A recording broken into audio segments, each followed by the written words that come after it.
team for Arup's North and Northwest Yorkshire region, and just like to extend Mike's welcome to here and to everybody online as well. As Mike said, at Arup, we think and we believe that the biodiversity crisis is as important as the climate crisis, and we're really trying to make that a focus of our work. Hence why we're here today for the Breakfast at Arup event, focusing on nature and how we implement that in our cities. There's a lot of focus on biodiversity net gain at the moment, just because it's very much of the moment. It's mandated from January onwards, not November anymore. But I think what we'll talk about today is it's not just biodiversity. Nature is a lot of things, and I think our panel are going to talk about some of the sort of multi-benefits that can come forward from some of the high-profile schemes that they're working on. So I'm just going to introduce two of my Arup colleagues, Vicky and Simon, and they're going to give us some background and context to nature and biodiversity with a little bit of a local flavour. And we'll then come to our panel, who've been working and are working on some really exemplar schemes in the Manchester area. I've got some questions for them. Please rack your brains, and then we'll come to you for questions, and we'll take questions from people online as well. So without further ado, I think Vicky is first up. And she's going to talk about the green infrastructure element of nature, and then Simon's going to talk about rivers and blue infrastructure. Thank you. Good morning, everyone. This is working okay. Lovely to see you all. Thank you very much for joining us for breakfast this morning. As Fraser said, myself and Simon are just going to start by giving a bit of context to biodiversity, bringing nature back into cities, and some of the challenges and also opportunities around that. So first of all, just thinking about some of the drivers for why bringing nature back into cities is so important at the moment. As a consultant working in the ecology and biodiversity space, you know, for a long time, this has been a major focus for us, but it's felt like there hasn't always been that driver and that push to be able to encourage developers and encourage councils to really focus on biodiversity and give nature the attention that it needs and deserves. But in recent years, there's been a lot of changes. In England, we've got legislation like the Environment Act 2021, which brings with it this requirement for biodiversity net gain, which I'm sure everyone's very aware of, and the need to deliver a 10% uplift in biodiversity. And with COP15 and the global biodiversity framework, that legislation and policy is going to continue to trickle down through national legislation and local policy globally. So whilst in England we feel like we're quite far forward and we're progressing quite quickly on this front, we'll see that change globally as well. So in terms of urban green space and bringing greening back into cities, there is a lot of demand on that space at the moment. Like I've mentioned, we've got biodiversity net gain delivery. There's also requirements and policies around urban greening and making sure that we're delivering sufficient amenity and play space for communities. There's a lot of talk at the moment about accessibility and making sure that those green spaces and natural environments are accessible for everyone. We also expect those spaces to be climate resilient, so able to adapt to the changing climate that we're seeing, but also provide solutions to that. So provide an opportunity for flood restoration, flood management, create shading and cooling in heating urban environments. There's a big focus at the moment on safety and how we make those green spaces feel safe for people. Particularly a project I've been working on is around making green spaces accessible for women and understanding what they need to make those spaces feel like their own and make them feel empowered to use them. And then various facilities that we need to create for people to use the green space. So whether it's cafes, toilets, baby changing facilities, and balancing that with the restoration of nature and delivering for biodiversity. Having highlighted some of those challenges, I want to make clear that it is very much possible. It's doable. Green space in cities can deliver a whole range of ecosystem services, as we've talked about, cooling and shading, flood attenuation, but also the health and well-being benefits that people experience from being in nature and being able to access green space. COVID-19 in particular, the pandemic, I think really highlighted for people how important it is to have access to the outdoors and to be able to experience fresh air, even when living in an urban environment. And just to sort of emphasize that it's not just about parks. When we talk about green space and bringing that into cities, there's so many opportunities to do that. So whether it's green roofs, you know, vertical greening on walls, balconies, you know, creating active travel routes with tree lines and hedgerows that, you know, enable people to use a more active mode of transport, reduce the use of cars, but also in that mode of transport be able to enjoy nature and have a pleasant experience commuting to work or into the city. And the final point I want to make before I hand over to Simon is just about the importance of speaking to your site users and engaging stakeholders in this. Something we've learned through various research projects that we've been doing here at Arup is there's no one size fits all when it comes to outdoor space and parks. You know, you need to understand what your community needs and what they expect and what's going to help them feel empowered to use that space and get the most out of it. And with technology developing the way it is at the moment, there's so many opportunities to do that, whether it's using augmented reality to enable people to sort of design their green space and identify areas where they want to see more trees or more sort of biodiversity, or whether it's using virtual stakeholder engagement to speak to people. So yeah, the opportunities to do that are really endless at the moment. Right, I'll hand over to Simon, who's going to talk to you a bit more about the blue infrastructure in cities. Good morning, everyone. I'm Simon. I'm going to briefly focus in on the blue infrastructure component of our cities. The watercourses, the rivers, streams, canals that permeate through the urban landscape, and how integrating restoration of these watercourses development can help nature in our city. But I think firstly it's useful to underline why are rivers and freshwater important for nature. Quite simply, they're biodiversity hotspots. So freshwater covers less than 1% of the planet's surface, yet it supports over 40% of all plant and animal species. And in the UK, we're very lucky. We're a riverine country. We've got over 200,000 kilometres of rivers in this country, and they're valuable. They're afforded a high legislative value, so they're habitats of principal importance. And under the biodiversity net gain context of conversation, they're also valued very highly in terms of habitat units.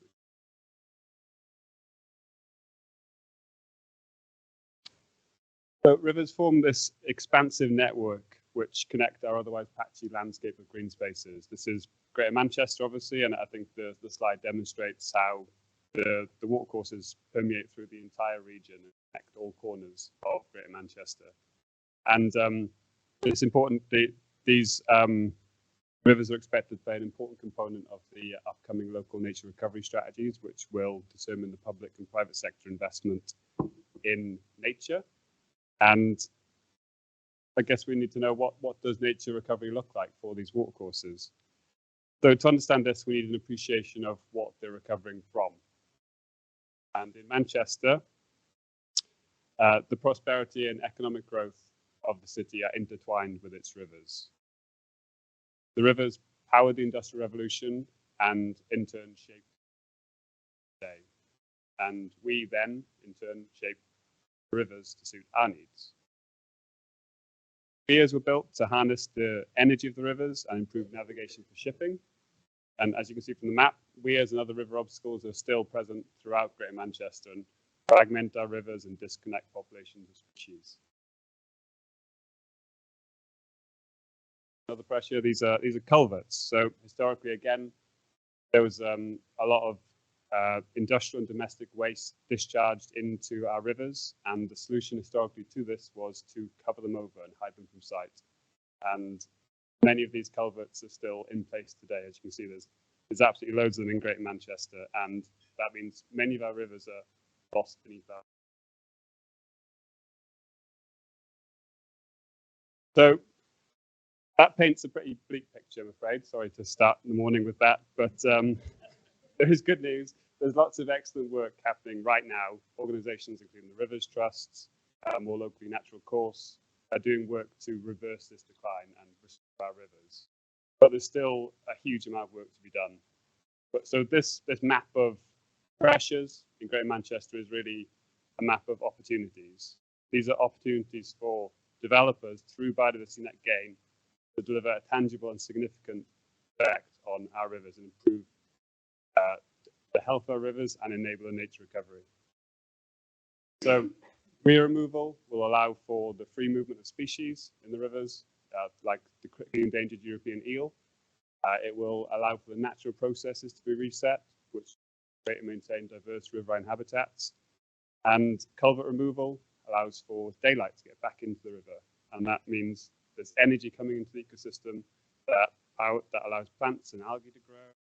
That allows for invertebrates, diverse invertebrate community, fish, and then fish, which are obviously good for all the amazing wildlife we love to see along our rivers. Kingfisher, otter, heron, etc. But the benefits of river restoration transcend biodiversity. Yeah, so the Mayfield Park exemplifies how by putting a restored river at the heart of it, we connect people to the river. And it's an amazing space. I go there for my lunch and every time in the office. And I think the benefits of this kind of development are many. So restoring urban rivers can improve flood resilience, provide space for socializing, and enhance urban livability in the city. I think the health benefits are particularly interesting. So with 2.7 million people gain health benefits from being near to fresh water, with 870 million. And these benefits also translate into property value. So properties which are riverside are worth 76% more than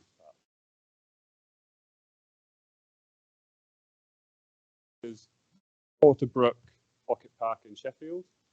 And this shows how you can achieve similar results on a smaller site and get this cascade of benefits, which benefits the people throughout the city.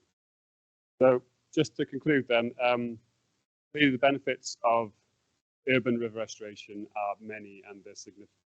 However, the challenges are also significant. So these include financing for the restoration, considerable site constraints in many cases, and finding that balance between people and nature. Nevertheless, new funding mechanisms like BioDiversity Net Gain can deliver high quality blue for our cities. Doing so, address the biodiversity crisis.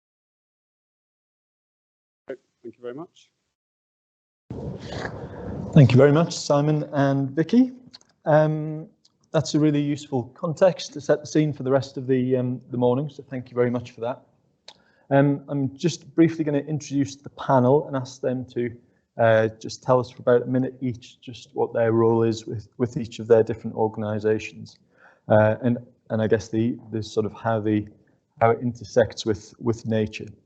So I'll start off with Pete at the far end, and it's Pete, not Peter, despite what his name badge says. Pete Bradshaw, Manchester City Football Club. Okay, thank you and good morning everyone. Thank you for the invite here today. Pete Bradshaw and I'm Director of Sustainability for City Football Group and Manchester City Football Club, looking after everything from our social values engagement right through to environmental impact and economic responsibility. Lovely, thank you, Pete. We'll move to Krista Patrick, an expert in natural capital and an advisor to local authorities, now at the Planning Advisory Service, is that right? Yeah, thank you very much. Good morning, everyone. Yeah, it was great to see Natural Course referred to there. I've been working on Natural Course since 2016. It's a 10-year funded EU Life project looking at how we can help improve the quality of our rivers across the Northwest, and particular focus on Greater Manchester. But I'm currently seconded to Planning Advisory Service as part of a Natural England funded project, engaging with local authorities to help them understand and respond to the government's nature recovery reforms. Lovely, thank you, Krista. And we have Laura Percy, Senior Development Director at Landsec U&I. Hi, good morning. Thank you. Yeah, it's great to be here. So I'm Laura, I'm from U&I and I look after the Mayfield project here in Manchester. So it's great to see you've put a slide up on Mayfield already. So you're probably quite familiar with it. I also look after Landsec's other investments in the north. So we have 75% of Media City in Landsec's ownership as well. Lovely. Thank you very much, all. Right, we'll dive into the questions, but please be thinking of the questions of your own. Question for Pete and Laura to start with. What are you doing in your own businesses to enhance biodiversity, and what benefits are you seeing? And why does it matter to you? Why are we doing it? I think hand on heart is because we believe that the importance of community overrides everything else that happens in the success on the pitch, the importance of the business itself. Manchester City started, in 1894 as a community project in East Manchester, and the values of community engagement and participation is as valuable and as important to us today as it was when the club was first founded. So why we do it is because we believe it's the right thing to do, that good behaviour, investment in community and social values is fundamental to who we are and what we want to be going forward. What have we been doing? And we, as a football club, relocated back to East Manchester just over 20 years ago as a result of the Commonwealth Games coming to Manchester and buying into the whole legacy ideas around what the Games would leave behind and do for Manchester going forward. So the football club bought into that, and I think we've been incredibly active in that for the last 20 or so years, and that's been about investing in what makes life better for local people. And at a social value level, that's been around creating local employment and training opportunities in a whole range of areas. And that has followed through today, where we employ around about 70% of all our workforce is locally employed. Around 85 to 86% of every product in our buildings is manufactured in or around the M60 corridor. So we invest the money we spend in the local economy and understand the supply chain and everything that goes with that. Environmentally, it was also about bringing the whole club together in one place. Previously, we had a training ground 6 miles west of Manchester, an academy 4 miles south, and the stadium in East Manchester, totally disconnected, all too small, and we needed a new opportunity. We could have gone out into the green belt, and that opportunity absolutely existed, but we worked collaboratively with the city to think about how we regenerate a brownfield site, really poisonous brownfield site as well as it happened, of about 85 acres, and bring it back to life again. So 17 football pitches later, a new headquarters, a brand new academy right next to the stadium, new canal frontages, an investment in the whole biodiversity process was about making it right for us, but actually creating real-time regeneration for the neighbourhood of East Manchester. So that's what we've been doing and looking after that ever since, and that job continues. And we see the value of that in healthy places to play and train, improved well-being for our workforce and so on, but actually a total uplift in the local neighbourhood and lots of inward investment in and around all of that as well. So there's a snapshot. Brilliant, thank you, Pete. Laura, can I ask you the same question with your sort of Landsec hat on? Absolutely. So in Landsec, when we acquired U&I, Landsec moved from a business that did, often city centre, office developments, owned huge retail sites across the country. And with the U&I acquisition, they had the ability to then develop enormous mixed-use regeneration sites. So the coming together of those two businesses means that they have the ability to drive the development of places that create happier, healthier, more well-connected spaces through our cities. So at Mayfield, that's been it's been an incredible journey since that coming together of the businesses to do that, and creating healthy, happy spaces.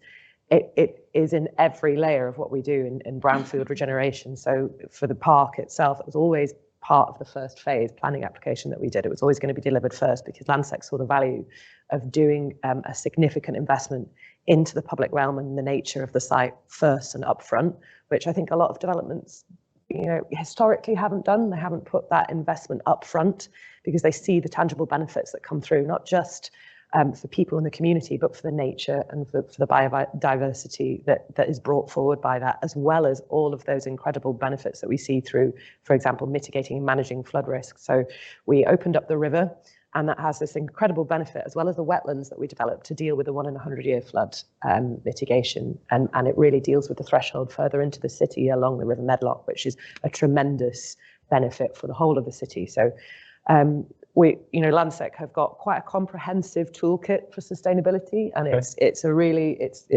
an enormous piece of work that they've been doing for a number of years. But Mayfield's probably the first opportunity that they've had to really embed some of those strategies in quite a complex, dense urban site. And if we saw the state of it 5 years ago and looking at it now, I mean, it's an incredible achievement. Yeah. Okay. Great. Thank you. Krista, we'll not keep you out the loop. What is the role of local authorities in nature and biodiversity net gain, and how can they enable and enhance private investment? Been involved in this quite a bit of time now, working across Greater Manchester, and obviously with my kind of planning advisory service now, kind of engaging with authorities across the country, and there's a real kind of energy there and drive in terms of enthusiasm, but also in terms of getting prepared for biodiversity net gain. And a lot of authorities, front kind of leading authorities have been kind of doing stuff in advance of, we're obviously expecting more kind of guidance and regulation, secondary legislation to come out in terms of in advance of mandatory biodiversity net gain. But there's been authorities that have kind of in advance of that, kind of recognised that they need to gear themselves up. Planning Advisory Service have been working and supporting authorities for the past couple of years. And my colleague Becky Mobley has been working extremely hard in terms of ensuring that all authorities across the country are prepared for biodiversity net gain. And so in advance of that, we've seen in Greater Manchester a couple of years ago we prepared biodiversity net gain guidance for developers. Again, this is all in advance of everything coming through, but what we thought was needed in terms of what we knew about biodiversity net gain at the time, but also other authorities like Buckinghamshire and kind of also producing kind of guidance in advance of all of this stuff, because they understand and have been thinking about the system, and there's some really great kind of thinking out there in local authorities to understand, well, what does this mean? And that helps through our role, the Planning Advisory Service helps feed back to government in terms of actually these are the kind of key needs and requirements of local authorities, and this is what we need to be kind of, so it's kind of working together to kind of understand what those barriers are. But one of the key opportunities here is obviously we've got mandatory net gain coming through. Obviously there's a key emphasis on the kind of must-dos in terms of planning policy and embedding kind of biodiversity net gain into planning policy, whether or not that's the minimum 10%, or we're seeing other authorities like Kent going above that threshold in 20%, because actually they realise to meet our kind of nature recovery targets and to get that investment in 10%, we need to do more than 10%, and actually kind of crossing that threshold between 10 and 20 actually makes a real difference really. But I thought also there's the could do's, what are the opportunities for authorities in the role of biodiversity net gain, and actually in Greater Manchester and other areas are starting to kind of bring forward their own sites, and that's what we've been doing. We carried out a need and supply assessment to work out what's the need from the kind of big strategic allocations that are coming forward in Greater Manchester and new housing and commercial developments, and working out, well, what's the need and where's the supply going to come from in terms of that. So being proactive, and again, lots of authorities are being proactive in that space to go, well, actually, either ourselves as a local authority, we've got assets, we've got land that we can bring forward, and actually that's going to help improve our own assets, or actually working with developers and actually encourage a local market. I think that's a real key thing about the role of local authorities here, is how can we support a local market to actually ensure that those units stay within our kind of local areas. There's obviously the national register, which is the kind of default mechanism, but that is the default mechanism, and it's priced like that to avoid kind of, well, actually we'll just go straight to the national kind of register of sites. Actually, how do we kind of deliver these local led solutions, but also as part of a place-making approach, and how do we do that as part of our local nature recovery strategies? Great, thank you. That's a really positive start, but that can't have been easy for all three of you. So what barriers have you all encountered to nature implementation, and how have you overcome them? Laura, do you want to go? Sure. There's a tremendous number of barriers, I think. if you think about a derelict, forgotten, really difficult part of Manchester that, you know, had been left on it, you know, without investment for years. I think it was an incredibly long process, and I have to put a lot of this with the local authority for seeing the need to bring nature back into the city centre, and identifying this as such a tremendous opportunity for regeneration. But it was an incredibly long process to sort of both be joined together as the Mayfield Partnership with the local parties, assemble the land, start that incredibly long journey, working closely with the EA and building the design team and getting the business case and the investment in to do that.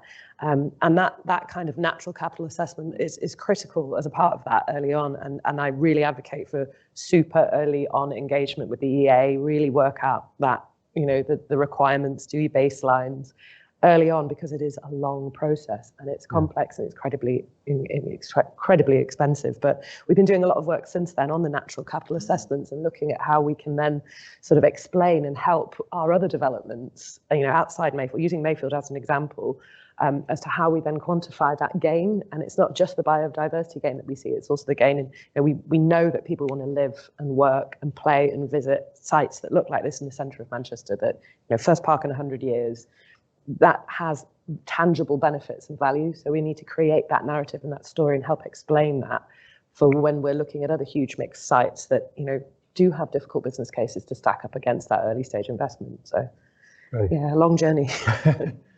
Thank you. Krista, do you want to go? Yeah, there's a couple of points. I think just kind of building on Laura's kind of point about the whole kind of understanding the wider benefits from natural environment. That's absolutely crucial, because otherwise people don't value, they don't, you know, kind of understand what nature provides for them, and therefore, you know, there's no ownership there in terms of, you know, kind of understanding what nature means for them, not only in terms of existing kind of nature, but also how can we enhance that? How can we actually kind of get more out of nature to provide wider benefits? So again, yeah, you know, we're kind of you know, working on natural capital for a number of years now, and you know, we kind of undertook our natural capital assessment for Greater Manchester.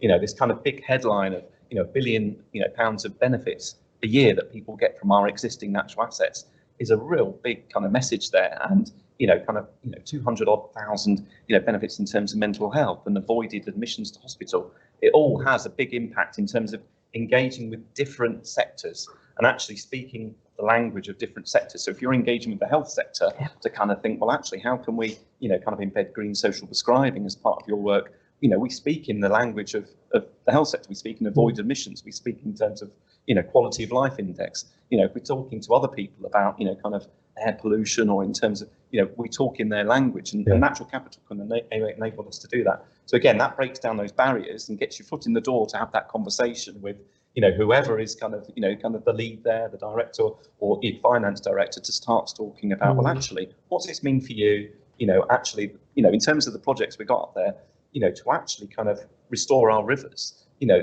they're costly in terms of, you know, the majority of our rivers in Greater Manchester are heavily modified, and actually to kind of remove those weirs, to move those kind of big, you know, culverts does take. So how do we kind of look at those investment models to make that happen? The other thing, I think, just to focus on the planning side, is capacity and skills. And again, you know, big barrier there in terms of that. And our engagement at PAS, you know, in terms of engaging with authorities, is the big thing we get back is that kind of whole skills gap, particularly in terms of trained ecologists out there, and the need for that expertise to actually help deliver all these requirements. And again, how do we kind of, you know, kind of resource that? And, you know, the government have provided additional burdens there, and, you know, this kind of funding that comes up. But again, how do we secure that long-term funding, that actually we can get the right people in post to actually think long-term and kind of provide those long-term solutions?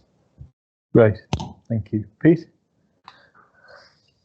The danger is I'm going to say what he said, but I'll try not to do that. And I'll try not to be too controversial either. I think we've got to set this up a little bit. It's the big problem is that the language that most people speak about, you know, culverts and rivers and you know, how things have been modified, will pass over the heads of people in our communities quite a lot.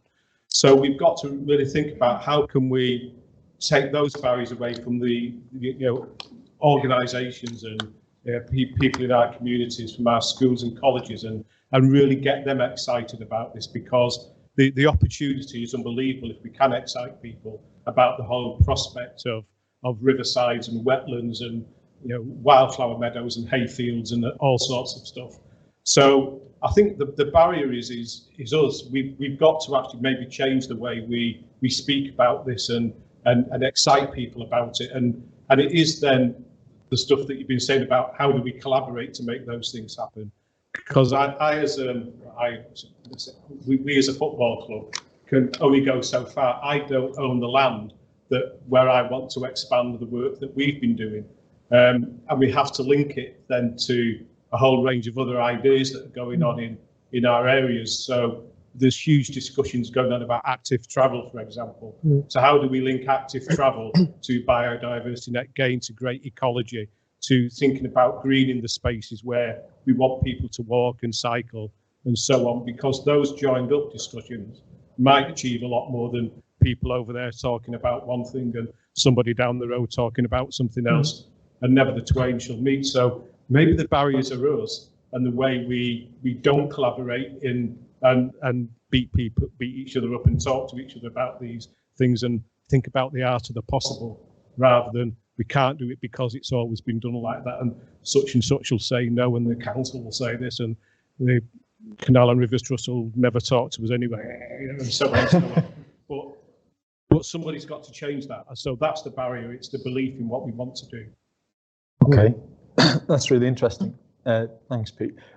Collaboration was something that I really wanted to bring up, because it seems as if the success of these schemes and actions that are happening in Manchester depend on collaboration. And I just wondered what your sort of reflections on that were, lessons learned that you could take forward to your next scheme or to other developers. Laura, I don't know if you've got any thoughts on that. It's at the core of what we do. I think we're building a sort of business model around those long-term collaborations and public-private partnerships, particularly as part of that. And I think that cuts across everything that we do. So whether it's working closely with our partners or with local authorities in various sites around the nation, but also early stage collaboration through design teams with the local authorities, with our ecologists, with our teams, with the EA. It has to start early, and then I think a huge part of that is also our communities, because I think often, or traditionally I might say, that the engagement with communities comes as an afterthought or something that's a function of planning, and something that we have to just tick the box to do. But there's a huge amount of insight, benefits, ownership, engagement that comes through early stage collaboration and getting to know our communities and really understanding what it is that their needs are. And that starts way before you're even going to anticipate dumping in a planning application. It's really important to do it at the outset. Yeah, great, thank you. Krista? Collaboration is absolutely essential, and there's two key points really. Is feeding back from our experience with Natural Course. When we started Natural Course, pretty much 9-10 year program, and it finishes next year. But at the start of that, it was a collaborative bid to a European fund, 20 million euros. It's not a small amount, and that was a collaborative bid between United Utilities, so Water Company, Environment Agency, Natural England, Rivers Trust, and the Greater Manchester Combined Authority. And that enabled us to work together, break down those silo workings, but also appreciate that there are those knotty issues that we those barriers that we need to try and break down, in terms of our different organisations, those challenges to actually address, in terms of the slide we have up there, in terms of the Greater Manchester, Water Framework Directive and the WEARS and the other heavily modified areas. How do we address that, and how do we work together on that? So, we put a team together and we met, in our offices in a shared space.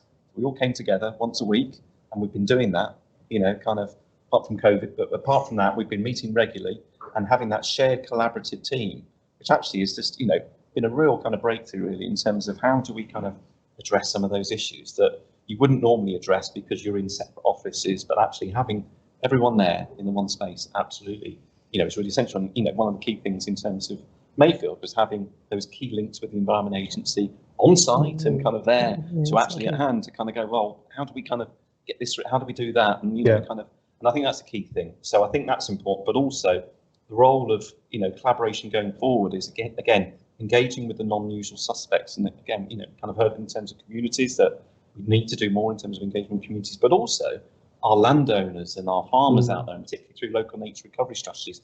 How do we start engaging with the non-usual suspects? Because they're the answer in terms of, the ownership of land, and, that land is going to help us deliver, our solutions for the future. So again, Pete mentioned, about, other land is locked by other owners. How do we engage with those non-usual suspects to understand the wider benefits, what it means for them, the impact that it has on them, positively and negatively, in terms of the current kind of issues that they're facing that actually can be addressed through these, kind of innovative solutions. I assume you're going to go. Yeah. Any further thoughts on collaboration, Pete? No, I think I said what I need to say, other than the people in our communities, our customers, fans, and other people are part of the collaboration too. Yeah. I think there's that benefit, sorry, just to add about, exactly on that point about the other land users. I think we have a bit of responsibility too, to be a little bit of a sort of critical friend, or a little bit of a disgruntled neighbour, let's say, and just sort of approach that quite proactively and say, what are we doing? Particularly when it comes to the rivers, I think, where we've got quite a lot to do beyond the red line, that we could join up for wider benefits across the city region. Yeah, it's important. Sorry. Okay, thank you. I think I've got another couple of questions, and I'll come to the people in the room and online. What difference will the legislation make, and is it enough, or do we need? That's the big stick, but is there also the element of carrots, of exemplar schemes that have delivered some fantastic benefits? So is the current legislation enough, and what needs to happen? Pete? Probably not. I think what we need is actually encouragement from government and from local authorities as well, to look at how we can use legislation to our benefit, really. Again, it just goes back to an extent to what I said before. It might be perceived barriers by investors, developers, different organisations, a football club, to say, well, we'll never be able to do it because. But sometimes we just don't understand the legislation and the opportunities that exist through that legislation as well. So I'm probably not best qualified to speak about that legislative part, but that would be how I would just see it, basically. Okay, thank you. Krista? Yeah, I mean, I think, biodiversity again is on the, kind of real close horizon in terms of January. And, the kind of the Environment Act, places a number of key duties and requirements there, particularly in terms of public bodies. And, I think biodiversity again, there's a real strong emphasis on the planning system there. And again, when we've been speaking to local authorities, there are the issues around skills and capacity, around resourcing, around funding, not just in terms of just the statutory stuff, but if local authorities are going to embed this within their own kind of corporate priorities, and actually help feed nature into their high-level corporate priorities, declaring a climate and a nature emergency, and actually ensuring that everything they do to meet their biodiversity reporting duties is actually part and parcel of all their decision making, is a real key requisite. But again, that kind of requires a shift change in terms of how we engage with different kind of departments, and as we're kind of developing a nature recovery toolkit at the moment to help local authorities to respond not only to their must-dos, but their could-dos, their opportunities. And I think there's a real good opportunity there, but there is a key issue around funding, bringing forward a pipeline of projects and innovative funding models, that we've been working on in Greater Manchester in terms of biodiversity net gain, in terms of carbon. We've set up a Greater Manchester Environment Fund, and we brought in, kind of around £5 million since it's been set up in the past couple of years. And the Mayor has, kind of put in £2.3 million for the Mayor's Green Spaces Fund. But actually kind of, and all of that is brilliant, but that kind of whole innovative funding model still needs resourcing and seed funding to actually help bring forward, kind of innovative projects that, we kind of haven't funded before. And that space still needs a bit of nurturing. And I think the other side is the planning system has a key role there. And I think, it needs that kind of power. And again, kind of we've seen through the LURB, which is now, LURA, Levelling Up and Regeneration Act is, there's an increased emphasis on the role of local nature recovery strategies there that, kind of plans must take, needs to take into account local nature recovery strategies. But to ensure that actually you've got local plans that are putting in, kind of local, kind of allocations and sites that actually marry up with NRSs, and then actually planners have the power to kind of say, well, actually, how do we balance these decisions is going to be quite an interesting, and actually, does the Environment Act, does, kind of secondary legislation go far enough to actually kind of give planners that power to actually say, well, nature should, be given an increased priority here. Great, thank you. Laura? Yeah, I completely agree. I think B&G in and of itself doesn't go far enough and isn't enough. I think, if you look at us from a perspective of operating and developing out huge brownfield sites, we're going to be above those targets anyway, and we're internally targeting 15 to 20% B&G as a company across all the sites. So we're actually looking for metrics that really are even more meaningful than blending those metrics. So things like looking at the B&G factors per hectare rather than, just as a blanket percentage, looking at urban green factor, looking at ENF and other blending all of those to create a whole natural capital plan for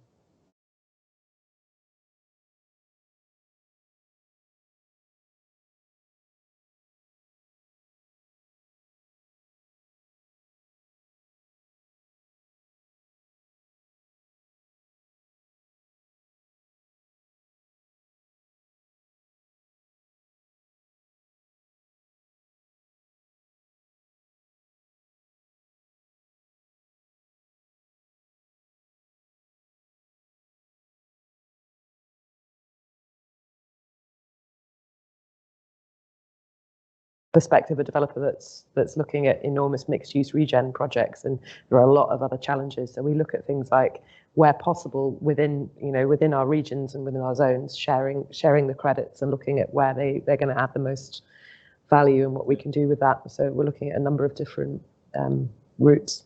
I was just going to say, actually, on that one, is a key point around environmental net gain. Biodiversity net gain is on that trajectory, but ultimately, the 25-year environment plan originally had that ambition in terms of environmental net gain being within a generation to reverse that decline. So, we need to be kind of ensuring that we are on that trajectory to, not only just biodiversity net gain, but environmental net gain. Yeah.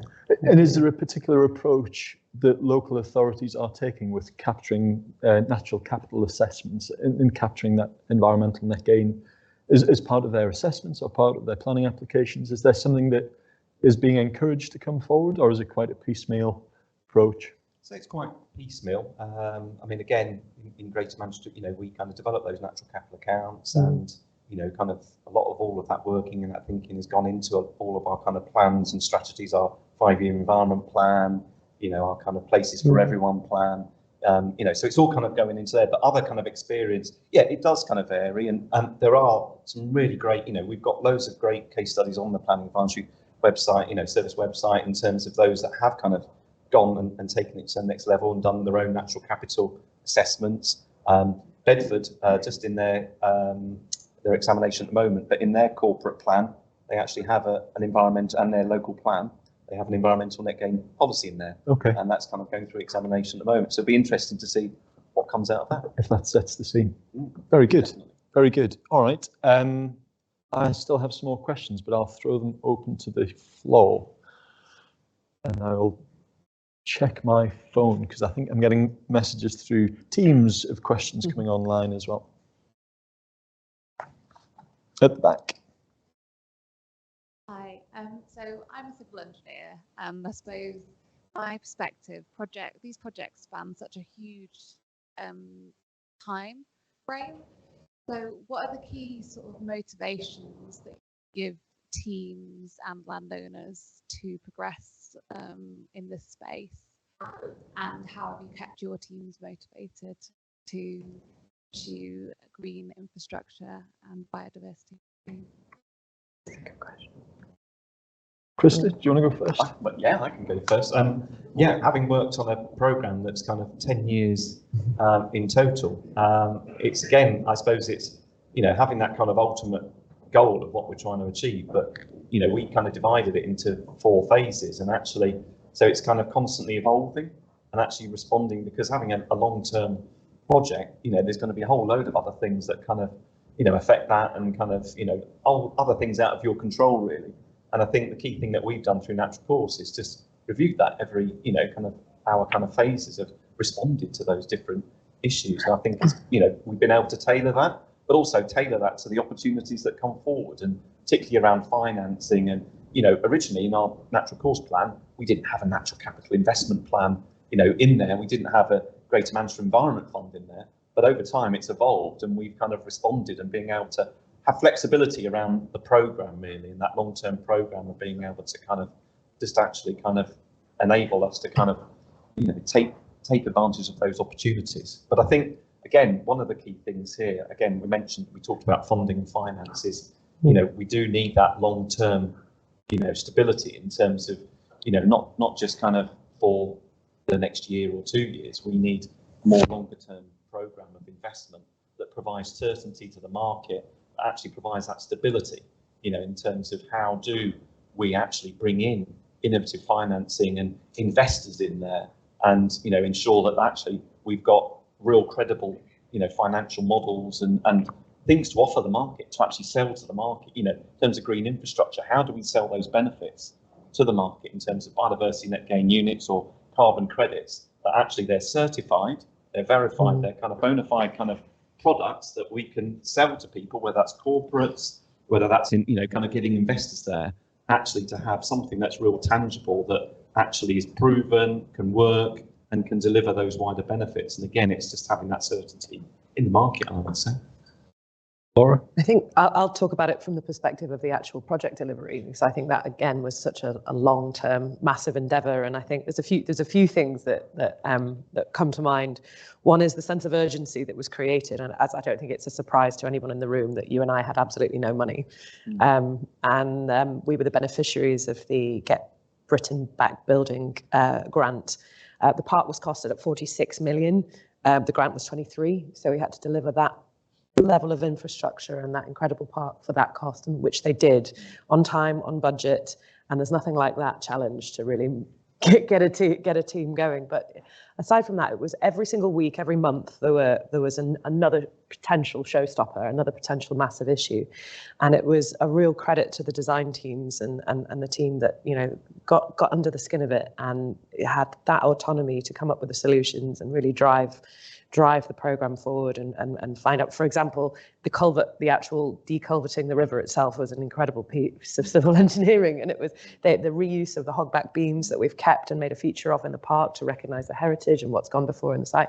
All of those things were quite, they were relatively joyous things to be able to work on and feel a sense of autonomy over. And I think it was that kind of motivation that really worked well to keep the team going and giving them a sense of the ownership of the end result. And we're really lucky. We just won the Landscape Institute award for the best landscape design in the year. So that's great. Very good. Very good. Thank you. Pete? Yeah, probably a very slightly different angle again. So this is from certainly a Manchester City perspective. But if you bear in mind that we've got 12 football clubs around the world as well as Manchester, and what happens here, we're seeing exactly the same issues in New York and in Melbourne and Mumbai and Girona and various places, just at a different level. So let me try and do it from, if you like, an end user perspective rather than an agency perspective. We've spent a significant amount of money on biodiversity green infrastructure in East Manchester, and it's very much part of my ongoing budget requests, and as we keep developing and expanding as an organisation, that becomes a greater level of required investment. And to date, we've done okay, and we've been looking after that. But that's been through, again, going back to this idea of collaboration, that's been working particularly with the City Council, but understanding the combined authorities and other strategies around, biodiversity, wetlands and so on, and what's needed. So we're not doing it in spite of local strategies and legislation, but in parallel with. I think What we need to look at though is where do we go from here, because joining things up again, I have a carbon budget every year that, you know, I know what Manchester City's carbon footprint, and it's about 31,000 tonnes of carbon a year, and if I use government calculators, that means I need to spend X million pounds on appropriate and credible mitigation. But I want to do that locally. I want to make sure that when we do that, there is a tangible and meaningful local benefit from that. So how do we join up again to make sure, and I've run out of land, you know, that's the problem. So I can go and buy credits from some organisation somewhere and say, aren't I wonderful, and tick all the boxes, but it's not meaningful to the people of Manchester, where we actually create the problem. You know, we create our congestion, our pollution, our emissions are created here in Manchester. So we should be addressing the issues, ideally, here in Manchester. So it's looking at the course of the River Medlock and where that runs through to Mayfield and beyond, and how we can create those incredible spaces again that local people participate in, both in the design of them, in what they might be and how they get looked after, how it links to STEM education, for example, and all of those things where schools benefit and then parents take part. And it's got to be accessible, as was mentioned earlier.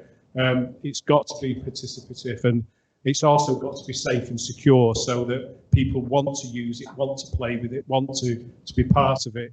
So that's where we want to invest. That's where we've probably got the opportunity to invest, but we need to figure out how to do it properly so that it is that joined up piece again. So I'm not sure I've answered your question, but that's the way we would approach it. Thank you, Pete. Lady in back. Oh, hold on, we'll get a microphone. Follows on really from what Pete was saying, it's something I was already thinking about. Is that joined up piece, isn't it? So saw Bev Craig speaking a few months ago about sort of active travel in the context of how do we deal with the fact that we've got different regions and they've got different locations, and a lot of these projects have actually end up being privately funded. So we can sort of have little projects that are stitched together, which are absolutely brilliant. They're fantastic, but how do you think we need to work together, or what needs to happen to change to make sure that something sort of maps its way through the whole of Greater Manchester? What can we, and what impact can we have, or can the council have on that, I guess? Okay, I'll stick that one to Krista if that's okay. Yeah. We're talking in terms of, from a nature recovery point of view, but also linking up to the wider benefits. I suppose, you know, local nature recovery strategies are key here, and they're key in terms of, you know, I think one of the key things is that we don't just see them as, you know, a kind of diversity action plan that just sits there on the show. These are active, you know, a shared plan for, you know, the city region in terms of not only kind of, you know, recognising, you know, kind of the importance of nature and what we need to do in terms of improving nature's connectedness, and how do we ensure that we're protecting and enhancing and maintaining our existing assets, but how do we get, you know, kind of better connectedness, but also how do we get the most out of nature in terms of its wider benefits. And again, that's kind of ensuring how do we kind of, again, as a process, start engaging with, you know, again, the non-usual suspects. But again, you know, we've got some really great partnerships in Greater Manchester already. Our local nature partnership has been, you know, kind of thriving for years, and we've got other partnerships in terms of our city region partnerships, whether that's a health and wellbeing board or, you know, our different commissions, you know, in the city region. And again, I think it's about the role of, you know, the combined authority, but also each of the districts, but also our partnerships with, you know, the public, private and third sector are absolutely crucial there in terms of driving that. But again, what's our shared plan for that? What's our vision for that? Again, the role of nature recovery strategies, but how do you then embed that within other plans and strategies to ensure that that's reflected, but also delivered? But again, how do we encourage those partnerships to evolve? And I think that's the key thing there, really, in terms of that process as a local nature recovery strategy, to actually bring, you know, start those plates spinning in terms of, yeah, we'll have a shared vision for nature, we'll have a plan, but there's a lot more that goes on behind the scenes in terms of that, around actually encouraging those partnerships, encouraging that collaboration, encouraging those finance opportunities, encouraging how do we engage with those stakeholders and farmers and other people that have the land that can actually deliver that, but they actually have a shared plan for nature that everyone, you know, buys into, and we've got a good sense of direction of where we're heading there in terms of where are those, you know, kind of big projects that we can deliver, but also at a local level, how do we ensure that there's equitable distribution of green space to people that need it most? And again, having those priorities feed through, you know, the Greater Manchester strategy that provides that headline kind of thing of, this is a, you know, we want to achieve a greener, fairer, more prosperous Greater Manchester. And again, it's not just the role of one plan or process, it's how does that all come together? And again, what binds that all is that kind of Greater Manchester strategy that all these other strategies sit beyond. Does that kind of answer in a high level strategic way? Yeah.